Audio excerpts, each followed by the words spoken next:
let's get you more on this story. I'm joined here in the studio by international affairs commentator Douglas Herbert. Doug, I mean, we're seeing huge gains made in just 2 months by the Taliban in Afghanistan. Are we likely to see them taking control of the country? Yeah. Put another way, are we likely to imminently see the return of a theocratic government in Afghanistan, a return to the Islamic Emirate of Afghanistan, which was the name of the Taliban government before the U.S. intervention 20 years ago in the fall of the Taliban?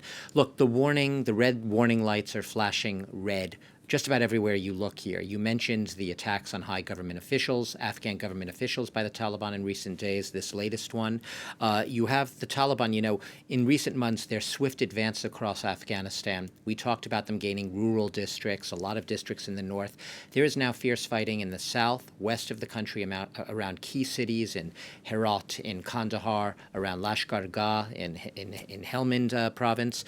These are provincial capitals now. And Kabul, as you know, has also been primed for targeted for attack.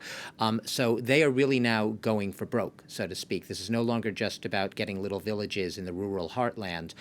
This is now they're going after key cities. And they're doing it with practical impunity because the Afghan army is extremely demoralized. There's been videos circulating on social media, the Taliban using it as propaganda of Afghan soldiers surrendering, throwing in their arms, essentially. You've had the President Ghani himself basically telling Parliament the reason that we are seeing this rapidly deteriorating security situation, he's pointing the finger at the abrupt departure of the U.S. troops, that this rapid withdrawal of the U.S. forces that basically maintained and trained the Afghan forces, along with other international troops, this is the reason that everything is really going pear-shaped very, very quickly. So hard to be optimistic at this point.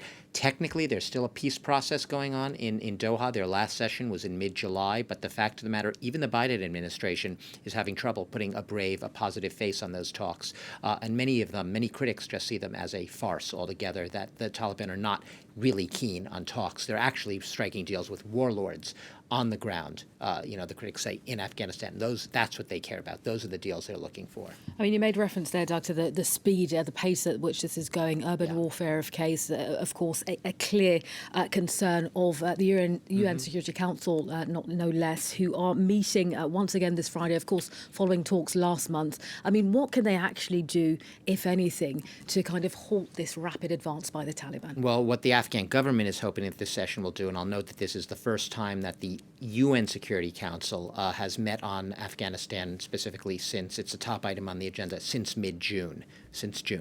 So they want them basically to first stop the violence that we've seen. There have been, the British and U.S. ambassadors in recent days have pointed the finger directly at the Taliban, although it's not just Taliban, but civilian massacres across Afghanistan. Literally civilians caught in the crossfire of these horrendous military, the back and forth military tit for tat. They can't get out. Some flee from one area to another where they think they're safe, and then all of a sudden they're surrounded again by warring Afghan and Taliban forces. The airstrikes are coming in as well. That's causing civilian bloodshed and casualties. So the council is going to likely denounce the civilian massacres and bloodshed, but for the Afghan government, their priorities are trying to advance those peace talks, stalled talks. It's not happening. There's very little hope on that, and also stopping the violence in the here and now. As far as stopping the Taliban itself, unlikely the UN Security Council can do it. Probably too little, too late.